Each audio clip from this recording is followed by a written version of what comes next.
নবী আপনি কোনো চিন্তা করবেন না, আকাশের চাঁদ শুধু আল্লাহ তাআলা দ্বিখণ্ডিতই করবেন না, আল্লাহ তাআলা ওই চাঁদের নামে একটা সূরা নাজিল করে দিয়েছে। সুবহানাল্লাহ বলেন। আপনি আগামীকাল সন্ধ্যার সময় আকাশের চাঁদের দিকে তাকায়া শাহাদাতের আঙ্গুলিটা ইশারা করবেন, সাথে সাথে চাঁদ দুই টুকরা হয়ে জমিনে পড়ে যাবে। এবার আবু জেহেল সন্ধ্যা হয়ে গেছে, আসে না আল্লাহর নবীর কাছে। আল্লাহর নবী খবর পাঠাইছে, যাও আবু জেহেলকে ডাক দিয়া নিয়ে আসো, আজকে আমি চাঁদ দ্বিখণ্ডিত করব। আবু জেহেল তার কন্যাকে ডাক দিয়া বলে, মা রে এদিকে আয়, চল তোকে নিয়ে যাব মুহাম্মাদের কাছে। মুহাম্মদ নাকি চাঁদ দ্বিখণ্ডিত করবে। যদি মা হইতে পারে মুহাম্মদ আমার চোখের ভিতরে ধুলা দিতে পারবে, একজনের চোখে, দুইজনের চোখে তো আর পারবে না। মা মুহাম্মদ যদি চাঁদ দ্বিখণ্ডিত করে তুইও তাকায় দেখবি, আমিও দেখব। আবু জেহেল তার কন্যাকে নিয়ে আসলেন। আল্লাহ নবী বললেন, চাচা সত্যি করে বলেন কালেমা পড়ে মুসলমান হবেন কিনা? আবু জেহেল বললেন, ভাতিজা তুমি হলা এতিম মানুষ, তুমি আমাদের ভাতিজা, এই পর্যন্ত তোমাকে অনেকবার কষ্ট দিয়েছি, তোমার সাথে ওয়াদা দিয়ে ওয়াদা প্রত্যাখ্যান করেছি, এবার তুমি আমাকে আর মিথ্যাবাদীর কাতারে পাবা না, এবার আমাকে সত্যবাদীর কাতারে পাবা, তুমি আমাকে সাহসী যুবকের কাতারে পাবা। বুঝেন নাই? মিষ্টি দুষ্ট মানুষের কথা কেনা, দুষ্ট মানুষের মিষ্টি কথা, ঠিক কিনা বলেন? বলে ভাতিজা এবার আর তুমি আমাকে মিথ্যাবাদীর কাতারে পাবা না, সাহসী যুবকের কাতারে পাবা। আসলে হয়তো বুড়া, আমি সাহসী যুবকের মতো ভূমিকা পালন করব, এবার আমি কালেমা পড়ে মুসলমান হবেই হব। আল্লাহ নবী আবু জেহেলকে ডাক দিয়া বললেন, চাচা ওই যে দেখেন আকাশের চাঁদ দেখা যায়? হ্যাঁ দেখা যায়। আমি কি চাঁদ দ্বিখণ্ডিত করব কিনা? বলে হ্যাঁ, যদি করতে পারো আমি কালেমা পড়ে মুসলমান হব। আল্লাহ নবী বলে, চাচা আপনার কথা বিশ্বাস করি না। কয় এই কারণে তো তোমার চাচাতো বোনদের সাথে নিয়ে আসছি, তোমার চাচাতো বোন সাক্ষী। মা তুই সাক্ষী থাকিস? ঠিক আছে ভাতিজা, তুমি চিন্তা করো না, চাঁদ দ্বিখণ্ডিত করো। আল্লাহ নবী বিসমিল্লাহ বলে আকাশের চাঁদের দিকে হাত ইশারা করলেন, শাহাদাতের আঙ্গুলি ইশারাটা করলেন। আল্লাহ তাআলা কুরআনুল কারীমের আয়াত নাজিল করে দিলেন, ইকতারাবাতিস সাআতু ওয়ান শাক্কাল কমার। আল্লাহ তাআলা আয়াত নাজিল করে দিলেন, সাথে সাথে আকাশের চাঁদ দ্বিখণ্ডিত হয়ে জমিনে পড়ে গেল।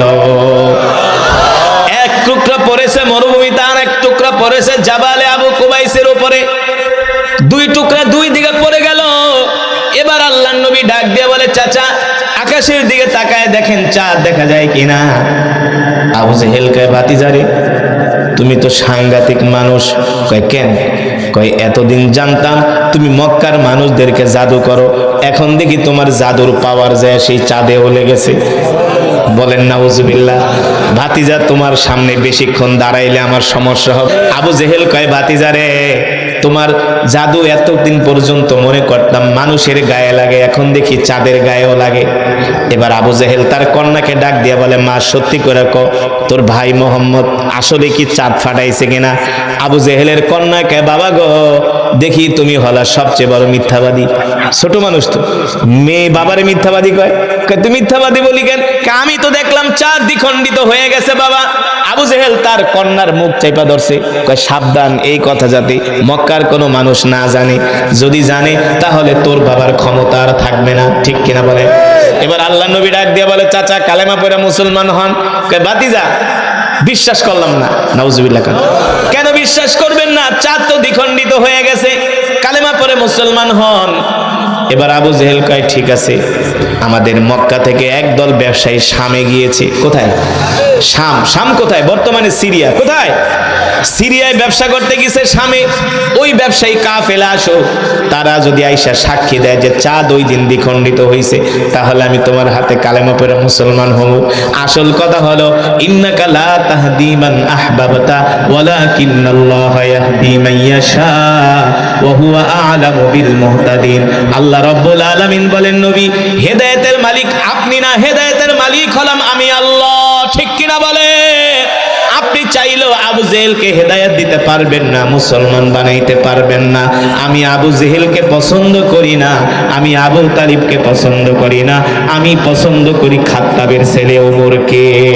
আল্লাহু আকবার। ও মুসলমান, এত শত চেষ্টার পরও আবু জেহেল মুসলমান হলো না।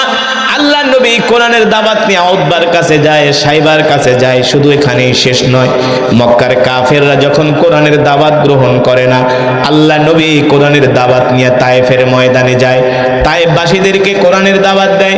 তায়েফবাসীদের বড় বড় তিনজন নেতা আছে, একজনের নাম হলো মাসউদ, আর একজনের নাম হলো উসওয়ানে হাসান। তার কাছে গেলেন আল্লাহ নবী, তিনজনের কাছে গেলেন কোরআনের দাওয়াত নিয়ে। তিনজনের কেউ কোরআনের দাওয়াত গ্রহণ করে না। আল্লাহ নবীকে বলে, মুহাম্মদ তুমি যেই কোরআনের দাওয়াত নিয়ে আসছো, যদি তুমি সত্য নবী হও, যদি তোমার দাওয়াত আমরা গ্রহণ না করি তাহলে আমাদের সমস্যা হবে। এই কারণে আমি চাই না তুমি আমাদের সামনে আসো, তোমার কোরআনের দাওয়াত আমি গ্রহণ করব না। তায়েফের আরেকজন নেতা বলে, মুহাম্মদ মক্কার জমিনে এত ধনী মানুষ থাকতে তোমার মতো গরিব মানুষকে কেন আল্লাহ নবী বানাইছে? বলেন নাউজুবিল্লাহ, আরো জোরে বলেন নাউজুবিল্লাহ। তায়েফের কাফেরেরা শেষ পর্যন্ত কালেমার দাওয়াত তো গ্রহণ করলই না, উল্টা আমার নবীকে পাথর মেরে রক্তাক্ত করেছে।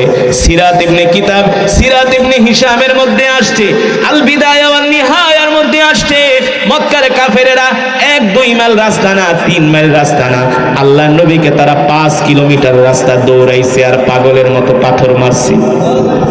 পাথরের আঘাতে আল্লাহ নবীর শরীর মোবারক ক্ষত বিক্ষত হয়ে গেছে, আল্লাহ নবীর জামা মোবারক রক্তে ভিজে গেছে।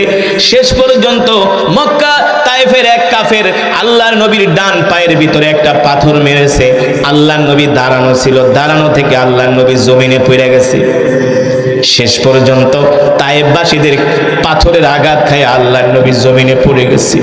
নবীজির সাথে ছিলেন যায়েদ ইবনে হারেসা। আল্লাহ নবী ডাক দিয়ে যায়েদকে বললেন, যায়েদ আমাকে ধরো। যায়েদ রাদিয়াল্লাহু তাআলা আনহু আল্লাহ নবীকে ধরলেন। আল্লাহ নবী বলে, যায়েদ রে, তায়েফের কাফেররা আমাকে এমন ভাবে পাথর মারলো, আমার সারা শরীরটা রক্তাক্ত করে ফেলেছে। আল্লাহ নবী বলে, যায়েদ দেখো কোনো বিশ্রামের জায়গা আছে কিনা। আল্লাহ নবী এত অসুস্থ হয়ে গেছেন, শরীর থেকে রক্ত ঝরতেছে। ওই অবস্থায় হযরত যায়েদ রাদিয়াল্লাহু তাআলা আনহু আল্লাহ নবীর হাত ধইরা তায়েফের ময়দান দিয়ে হাঁটতেছে। আল্লাহ নবী হাঁটতে পারে না, নবী খোঁড়ায় খোঁড়ায় হাঁটতেছে। নবী খুঁড়িয়ে খুঁড়িয়ে হাঁটে তায়েফের ময়দান দিয়া। নবীজের শরীরের রক্ত তায়েফের মাটিতে পড়ে। আল্লাহ তাআলা আরশে আজিম থেকে ডাক দিয়া বলে, জিবরাইল, জিবরাইল, যেই নবীকে সৃষ্টি না করলে আমি তামাম পৃথিবী কিছুই সৃষ্টি করতাম না। আমার হাবিবের রক্ত ঝরিয়েছে তায়েফের কাফেরেরা, আমি আল্লাহ সহ্য করতে পারি না। তাড়াতাড়ি করে আমার হাবিবের কাছে যাও, আমার হাবিবের থেকে অনুমতি দাও। আমার হাবিব যদি অনুমতি দেয়, আমি আল্লাহ 1 সেকেন্ডের মধ্যে চোখের পলকে তায়েফবাসীদেরকে পাথর চাপা দিয়া আমি আল্লাহ তায়েফবাসীদেরকে ধ্বংস করে দিল। জিবরাইল এসে আল্লাহ রাসূলের সামনে হাজির হলেন। আল্লাহর নবীর চোখে পানি। আল্লাহ তাআলার হাবিবকে জিবরাইল ডাক দিয়ে বলে, নবী আপনার চোখের পানি, আপনার শরীরের রক্ত আল্লাহ তাআলা সহ্য করতে পারছেন না, আপনি শুধু অনুমতি দেন, এই তায়েফে যত কাফের আছে সবগুলোকে আল্লাহ তাআলা পাথর দিয়া চাপা দিয়া ধ্বংস করে দিবে। আল্লাহ রাসূল আকাশের দিকে হাত উঠায় দোয়া করলেন, আল্লাহুম্মা হদি কওমি ফাইন্নাহুম লা ইয়ালামুন, আল্লাহুম্মা হদি কওমি ফাইন্নাহুম লা ইয়ালামুন। মাবুদ গো, আমার তায়েফবাসীদেরকে আপনি ধ্বংস করবেন না, আপনি তাদেরকে হেদায়েত দেন। তারা কালেমা পড়ে মুসলমান হয় নাই, তাদের প্রজন্ম কালেমা পড়ে মুসলমান হবে, ঠিক কিনা বলে? এই আঙ্গুরের বাগানের মালিকের নাম হলো উতবা। নাম কি? ওই উতবা হলো মক্কার অধিবাসী। তায়েফে তার একটা আঙ্গুরের বাগান আছে। আল্লাহ নবী যায় সেই আঙ্গুরের বাগানে বিশ্রাম নিচ্ছে। আল্লাহ নবী 3 দিন পর্যন্ত কিছু খায় না। উতবা তাকায় দেখে আল্লাহ নবীকে পাথর মেরে মক্কার তায়েফের কাফেরেরা রক্তাক্ত করে ফেলেছে। শত হলেও উতবা হলো আল্লাহ নবীর আত্মীয়, মক্কার মানুষ। উতবার মায়া লেগে গেছে, মনে মনে ভাবে, হায় রে, মুহাম্মদের মতো এত ভালো মানুষ মক্কার জমিনে একজনও নাই। এই মানুষটাকে তায়েফের কাফেরেরা মানুষেরা এইভাবে পাথর মারলো। উতবার মায়া লেগে গেল আল্লাহর নবীর প্রতি। উতবা তার গোলামকে ডাক দিল, এই গোলাম মালি, এদিকে আয়। ওই যে যুবক বসে আছে রক্তাক্ত অবস্থায়, যা যুবকের জন্য 1 পেয়ালা আঙ্গুর নিয়ে যা, যুবককে যে আঙ্গুর দে, এই যুবককে আমি চিনি, এই যুবক হলো মক্কার সবচেয়ে ভালো মানুষ। আল্লাহু আকবার। এবার উতবার গোলাম মালি এক পেয়ালা আঙ্গুর নিয়ে আল্লাহর নবীর সামনে আসলেন। আল্লাহর নবী 3 দিন পর্যন্ত কিছু খান না। আঙ্গুরের পেয়ালাটা হাতে নিয়ে আল্লাহর নবী একটা আঙ্গুর মুখে দিয়া বিসমিল্লাহ পড়লেন। বিসমিল্লাহ পড়ার পরে উতবার গোলাম মালি বলে, আনচা, আপনি কি মিন আইনা জিতা, কোত্থেকে এসেছেন? বলে জিতু মিনাল মক্কা, আপনি মক্কা থেকে আসছেন। আপনার নাম কি? বলে আমার নাম হলো মুহাম্মদ ইবনে আব্দুল্লাহ। আল্লাহর নবী ডাক দিয়া বলে, এ তোমার নাম কি? বলে আমার নাম হলো মালি। তুমি এখানে কি করো? বলে আমি উতবার আঙ্গুরের বাগানে চাকরি করি, তার গোলাম। আল্লাহ নবীকে উতবা, উতবারে তো আমি চিনি, সে তো আমাদের মক্কার মানুষ। কাহা ঠিকই বলেছেন, এটা হলো উতবার আঙ্গুরের বাগান। আল্লাহ নবী বলে, উতবা তো আমার দুশমন, উতবা তো আমাকে পছন্দ করে না, সে আমার জন্য আঙ্গুর পাঠাইলো। এবার উতবার গোলাম বলে, আপনি জানেন না উতবা আপনার বিরোধিতা করতে পারে, উতবা আপনাকে দেখতে না পারে, কিন্তু মনে মনে উতবা আপনাকে ভালোবাসে, আপনার প্রশংসা করেছে আমার কাছে। আল্লাহু আকবার। এই জন্য আপনার কাছে আঙ্গুর পাঠাইছে, আপনি আঙ্গুর খান। আল্লাহর নবী বিসমিল্লাহ বলে আঙ্গুর মুখে দিল। এবার উতবার গোলাম মালি বলে, সত্যি করে বলেন আপনার নাম কি? বলে আমার নাম হলো মুহাম্মদ ইবনে আব্দুল্লাহ। আল্লাহর পয়গম্বর বলে, তোমার নাম? বলে আমার নাম মালি। তোমার বাড়ি কোথায়? আমার বাড়ি হলো নিনাওয়া শহরে। আল্লাহর নবী ডাক দিয়া বলে, এ তোমার বাড়ি যদি নিনাওয়া শহরে হয়, সেই শহরে আমার একজন ভাই আছে। বলে আপনার ভাইয়ের নাম কি? বলে আমার ভাইয়ের নাম হলো ইউনুস বাত্তা আলাইহিস সালাম। আল্লাহর নবীকে উতবার গোলাম মালি বলে, আপনি ইউনুস বাত্তাকে কিভাবে চিনেন? সে তো নবী। সুবহানাল্লাহ বলেন। আল্লাহ নবী বলে, কেন চিনব না, সেও নবী, আমিও নবী। এই কথা শোনার পরে উতবার গোলাম মালি আল্লাহ নবীর হাত ধরে নবীর হাতে একটা চুমু দিছে। চুমু দিয়া বলে, তাহলে আপনি কি সেই আখিরি জামানার পয়গম্বর? সুবহানাল্লাহ বলে। আপনি কি সেই আখিরি নবী যেই নবীর কথা আল্লাহ কোরআনে বলেছেন, মা কানা মুহাম্মাদুন আবা আহাদিম মির রিজালিকুম ওয়ালাকির রাসূলুল্লাহি ওয়া খাতামান নাবিয়্যিন। আল্লাহ তাআলা কোরআনুল কারীমের মধ্যে বলেন, নবী আপনি হলেন শেষ নবী, আপনার পরে আর কোন নবীর আগমন এই পৃথিবীতে হবে না। ঠিক কিনা বলেন? এবার উতবার গোলাম মালি বলে, আপনার হাতটা আমার কাছে দেন। আল্লাহর নবীর হাতে চুমু দিয়া বলে, আপনি আর দেরি করবেন না, আপনি এখনই আমাকে কালেমা পড়ায় মুসলমান বানায় দেন। দূর থেকে উতবা দেখতেছে তার গোলাম আল্লাহর নবীর সাথে কথা বলে। গোলামকে ডাক দিছে, তাআলাও ইয়া মালি, এদিকে আয়। ওই যুবকের সাথে কি কথা বলস? আরে যুবককে তুই চিনোস নাকি? এই যুবক হলো একটা জাদুকর। উতবার গোলাম মালিক, আপনি না একটু আগে তার প্রশংসা করলেন, এখন জাদুঘর কইতেছেন, নিশ্চয়ই কোনো কি আছে, কারণ আছে। এবার উতবার গোলাম মালিক শোনেন, আসল জায়গায় হাত দিয়া ফালাইছি। একটু আগে আপনি তার প্রশংসা করলেন, বললেন তার মতো ভালো মানুষ মক্কায় নাই। এখন আমি একটু তার সাথে গল্প করতেছি, আপনি বলেন সে হলো জাদুকর।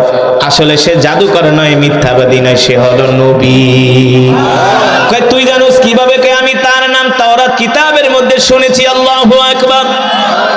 আমি ইহুদিদের মুখে শুনেছি শেষ জামানায় একজন নবীর আবির্ভাব হবে, যার নাম হবে মুহাম্মদ ইবনে আব্দুল্লাহ। সে কালেমার দাওয়াত দেওয়ার জন্য তায়েফে আসবে, আর আমিও তায়েফে আপনার বাগানে চাকরি করতেছি এই নবীকে পাওয়ার জন্য। এখন এই নবীকে পায়া গেছি, আমি আর আপনার বাগানে চাকরি করব না, আমি তার হাতে হাত রেখে কালেমা পড়ে মুসলমান হয়ে গিয়েছি। উতবার গোলাম মালিক কালেমা পড়ে মুসলমান হয়ে গেল। আল্লাহু আকবার। আল্লাহর নবী এবার তায়েফ থেকে আবার মক্কায় গেল। মক্কার কাফেরদেরকে দিনের দাওয়াত দেয়। মক্কার কাফেররা আল্লাহ নবীর উপরে এত অত্যাচার করে, এত নির্যাতন করে, জুলুম করে, নির্যাতনের মাত্রা এমন বাড়িয়ে দিয়েছে মক্কার কাফেররা। আল্লাহ নবী রাস্তা দিয়ে হাঁটে, মক্কার কাফেররা আল্লাহ নবীর হাঁটার পথে কাঁটা বিছিয়ে রাখে। আল্লাহ নবী নামাজ পড়তে যায়, মক্কার কাফেররা আল্লাহ নবীর গায়ে ঢিল ছুঁড়ে, নাউজুবিল্লাহ বলে। আল্লাহ নবী সেজদায় যায়, আবু জেহেল উটের পচা নাড়ি ভুড়ি এনে আল্লাহ নবীর পিঠের উপরে চাপায় দেয়। এমন অত্যাচার, নির্যাতন, জুলুম করতেছে মক্কার কাফেররা। আল্লাহ নবী ডাক দিয়া, আল্লাহ তাআলা আল্লাহ নবীকে ডাক দিয়া বলে, হাবিব আপনি আর মক্কায় থাকবেন না, এখন মক্কায় থাকা আপনার জন্য নিরাপদ না, এবার আপনি মক্কা থেকে হিজরত করে মদিনায় চলে যান। আল্লাহু আকবার। আল্লাহ তাআলার এই পয়গাম শুনে আল্লাহ নবী কষ্ট পাইলেন, কারণ মক্কা হলো বাবার দেশ, মক্কা হলো মায়ের দেশ, মক্কা হলো তার জন্মভূমি। কেউ তার জন্মভূমি ছেড়ে যেতে চায় না, ঠিক কিনা বলে? এই বাংলাদেশে 20 লক্ষ রোহিঙ্গা আছে, রাখাইনের মুসলমান আছে। আমি মাঝে মাঝে সেই কক্সবাজারের উখিয়াতে মাহফিল করতে যাই, অনেক রোহিঙ্গারা মাহফিলে আসে। রোহিঙ্গাদেরকে জিজ্ঞেস করি, ভাই দেশ ছাইরা চলে আসতেন কারণ কি? বলে হুজুর ওই রাখাইনের বৌদ্ধরা আমাদেরকে বলেছিল তোমরা যদি কালেমা পড়ে মুসলমান হও তাহলে মায়ানমার ছাড়তে হবে না, রাখাইন ছাড়তে হবে না, তোমাদের আল্লাহর নবীকে আল্লাহ তাআলা নির্দেশ দিলেন, হাবিব এবার আপনি মক্কা ছাড়েন। আল্লাহর নবী এত কষ্ট পাইলেন, আল্লাহ তাআলা তার হাবিবের চেহারা দেখে বুঝতে পারলেন নবী মক্কা ছাইরা যেতে চায় না। কে চায় তার বাপ দাদার ভিটা ছাড়তে? আপনারা চাইবেন? মাইরা ফেলাইলে তো না, ঠিক কিনা বলেন? বাপ দাদার ভিটা কেউ ছাড়তে চায় না। যখন নদী ভেঙে বাপ দাদার ভিটা নদীতে নিয়ে যায় তখন মানুষ তাকায় তাকায় কাঁদে, কাঁদে কি কাঁদে না? কারণ বাপ দাদার ভিটার জন্য সবার একটা মায়া আছে, ভালোবাসা আছে, এটা ভাষায় প্রকাশ করা সম্ভব। আল্লাহ তাআলা ডাক দিয়ে বলে, হাবিব আমি বুঝতেছি আপনার মক্কা ছেড়ে মদিনায় যেতে ভালো লাগে না। এই মক্কা হলো আপনার বাবার দেশ, মায়ের দেশ। ইদা জাআ নাসরুল্লাহি ওয়াল ফাত ওয়া রাআইতান নাসা ইয়াদখুলুনা ফি দীনিল্লাহি আফওয়াজা।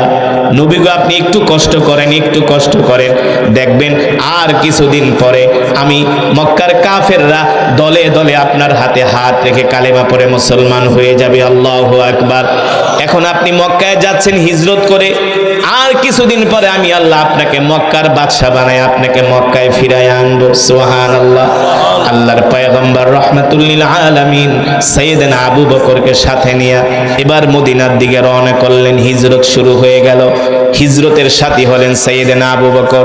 সাইয়েদনা আবু বকর বলে, আমি আল্লাহর নবীকে নিয়ে মক্কার পাহাড়ি পথ, আঁকাবাঁকা পথ দিয়া হেঁটে হেঁটে আমরা মদিনার দিকে যাচ্ছি। মক্কা থেকে প্রায় মদিনার দূরত্ব হলো 550 কিলোমিটার। এটা হলো বর্তমান রাস্তা। সেই 1450 বছর আগে 550 কিলোমিটার নয়, আঁকাবাঁকা রাস্তা, পাহাড়ি রাস্তা, মরুভূমির রাস্তা। তার মানে হলো রাস্তা হলো 3 গুণ, প্রায় 1500 কিলোমিটার। বর্তমানের বিজ্ঞানীরা অবাক হয়ে যায়, সেই 1450 বছর আগে আল্লাহর নবী রাহমাতুল লিল আলামিন কিভাবে হেঁটে হেঁটে গেলেন, কিভাবে ঘোড়ার পিঠে করে 1500 কিলোমিটার পথ পাড়ি দিলেন। এত কণ্টাঙ্কীর্ণ পথ, এমন সরু পথ, এমন বিপদ সংকুল পথ, এই পথ পাড়ি দেওয়া কোনো মানুষের পক্ষে সম্ভব নয়। সাহায্য করেছেন কি? আরো জোরে বলেন। সাইয়েদনা আবু বকর বলে, আমি আল্লাহর নবীকে নিয়ে মরুভূমির মধ্যে দিয়ে হাঁটতেছি। আল্লাহর নবী পাথরের দিকে তাকায়, পাথরগুলো আল্লাহর নবীকে সালাম দেয়। আল্লাহ নবী ডাক দিয়ে বলে, পাথর সালাম দিলা কারণ কি? পাথর বলে, কেন সালাম দিব না? আপনি কি মনে করছেন আপনাকে আমরা চিনি নাই? আপনি তো আমাদেরও নবী। সুবহানাল্লাহ। সাইয়েদনা আবু বকর বলে, দেখি গাছগুলো আল্লাহর নবীকে সালাম দেয়। আল্লাহ নবী ডাক দিয়ে বলে, গাছ সালাম দিলা কারণ কি? গাছগুলো বলে, কেন সালাম দিব না? আপনি তো শুধু মানুষের নবী না, আপনি আমাদেরও নবী। আল্লাহু আকবার। সাইয়েদনা আবু বকর বলে, শুধু এখানেই শেষ নয়, আল্লাহর নবী পাথরের উপরে পাড়া দেয়, শক্ত পাথর তুলার মতো নরম হয়ে যায়। সুবহানাল্লাহ। পাথরের জবান খুলে যায়। আল্লাহর নবী ডাক দিয়ে বলে, পাথর তুলার মতো নরম হয়ে যাও কারণ কি? বলে, কেন তুলার মতো নরম হব না? আপনি তো রাহমাতুল লিল আলামিন, শক্ত পাথরে পাড়া দিলে আপনার কষ্ট হবে, এই কারণে আপনার বরকতে আমরা নরম হয়ে যাচ্ছি। আল্লাহু আকবার। জোরে বলেন আল্লাহু আকবার। আকাশের মেঘমালাগুলো আল্লাহ নবীকে ছায়া দেয়। সাইয়েদনা আবু বকর বলে, আল্লাহ নবী হাঁটতে হাঁটতে ক্লান্ত হয়ে গেছে।